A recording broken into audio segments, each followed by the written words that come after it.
Hola mis amigos y felicitaciones en completar otro capítulo de mi texto y de mejorar su español. Hey everyone, and great job in the last few chapters, and congratulations on making it this far and improving your Spanish. So what I want to do is give you a new set of verbs that pretty much encompasses all the rest of the verbs in Spanish. There'll be some more special rules that we'll see along the way, but with our AR verbs, our ER and IR verbs that I will teach you today, and our irregular verbs, there's not much that you won't be able to do or learn with context if you continue to practice.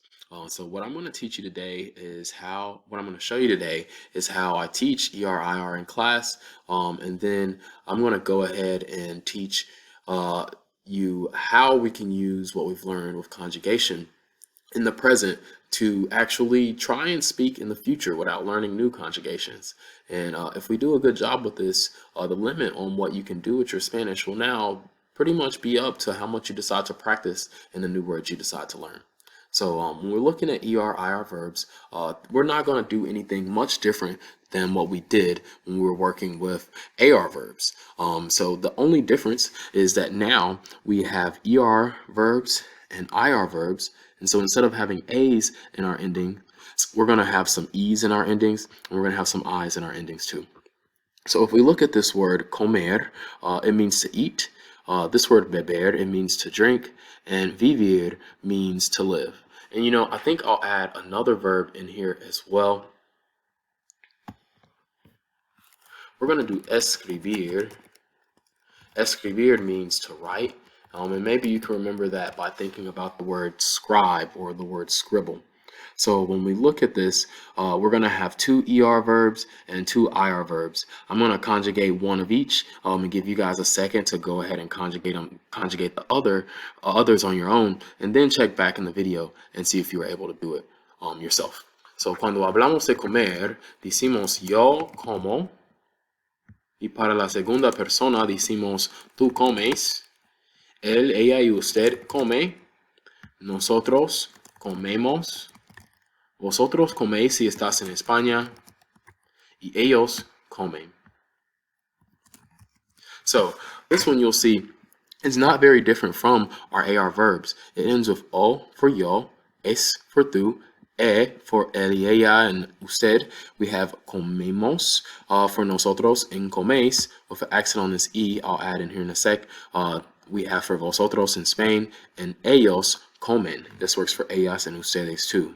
So the only difference between what we saw with hablar and mirar and escuchar is that this E that's in comer is now the same place that we had an A in these other verbs. So it is still the same pattern, and it should be pretty easy. Just make sure when you're writing your sentences that you're taking the time to see if it's an ER or an IR verb.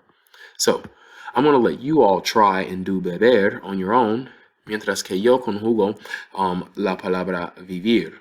Cuando hablamos de vivir, decimos yo vivo, tú vives como Carlos vives, él y ella vive, pero nosotros vivimos. Entonces aquí con la I en nosotros, here with the I in nosotros, is where you're going to see the major difference between ER and IR verbs. Now, how you get graded on this will vary from teacher to teacher. Me personally, I just use it as an opportunity to continue to highlight the mistake that might be made there. But some teachers may really take away points if you can't tell these two apart. Now, you will lose more points if I see something like vivamos or viva. That is confusing your ER and IR verbs. So the main difference we're going to see here in the present tense is that we have vivimos instead of vivemos when we had comemos here. So we have vosotros vivéis y ellos viven. So let's take a second to go ahead and conjugate beber and escribir. You'll have your chance of an ER verb and a chance of an IR verb, and then you can check back in the video to see if you were able to conjugate it correctly.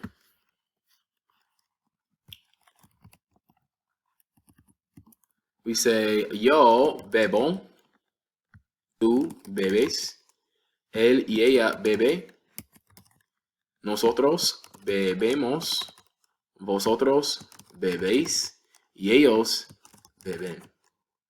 Cuando hablamos de escribir, then we have yo escribo, tú escribes, él y ella escriben, nosotros escribimos, muy bien, not escribemos.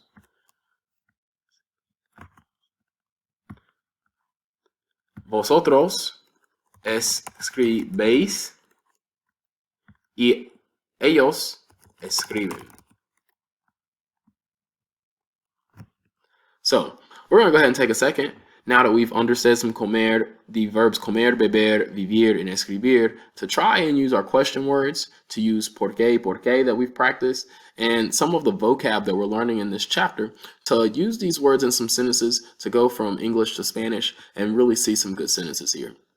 Now, it is my hope that after you have seen this video that you don't just use comer, beber, vivir, and escribir, but you do all of the ER/IR verbs on your vocab sheet if you have my book, or any ones that you find useful to you. So we're going to try the sentences: my dog eats when I eat, I drink coffee when y'all eat breakfast, they don't live in the United States, they eat a lot of seafood because they live near the ocean, and who writes the books in your English class? So when we try this one, my dog eats when I eat, we're going to need the verb comer, and we're going to need to use the conjugation in the third person for my dog. That's like the dog eats or my dog eats. This one's come. And then we're going to need another form of comer, yo como, here in this sentence. So we're going to say mi perro, this is my dog. We're going to say come. Then we're going to use one of our question words, who, what, when, cuando, yo como. Y aquí hay una oración muy buena. So here is a good sentence. I drink coffee when y'all eat breakfast. This would say, yo bebo café cuando ustedes comen desayuno. Now, a real Spanish speaker would say, cuando ustedes desayunan. If you chose to use vosotros, it would say, yo bebo café cuando coméis desayuno. Y hay una tilde encima de la E, la misma que necesitamos aquí, y aquí, y aquí, y aquí también.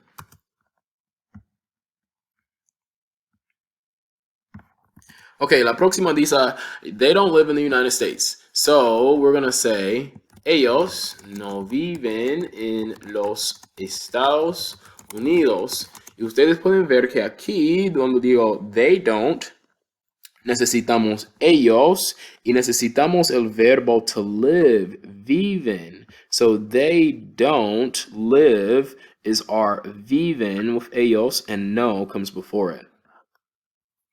Y los Estados Unidos lleva mayúscula, perdóname. All right, they eat a lot of seafood because they live near the ocean.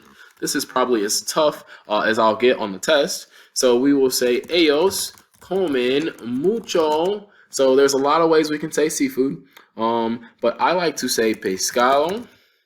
I've answered this question in Reddit where we talk about the verb pescar. It means to fish. So something that has been caught would be pescado, and I like to think of this word as the word catch, like the catch of the day. So we have ellos comen mucho pescado.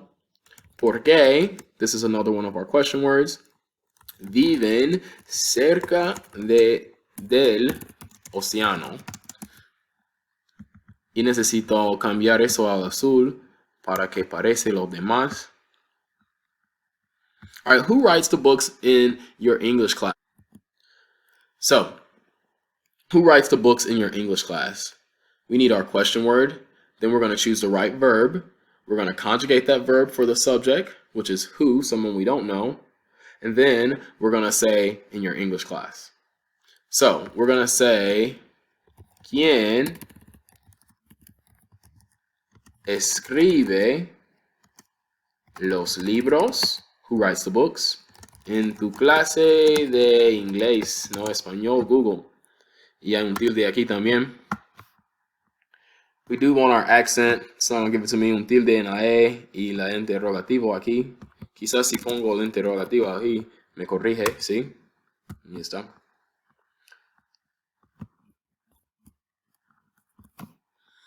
So, when we look here, we have ¿Quién escribe los libros en tu clase de inglés? I hope this helps you out with your ER, IR verbs, and if you're working on some of those assignments where you have to fill in the blank, I hope this comes in handy. It should definitely help you out if you're working on Duolingo as well. If you have any questions, leave me a comment, shoot me an email, and I can't wait to show you a little more of what you can do with these verbs. Adios.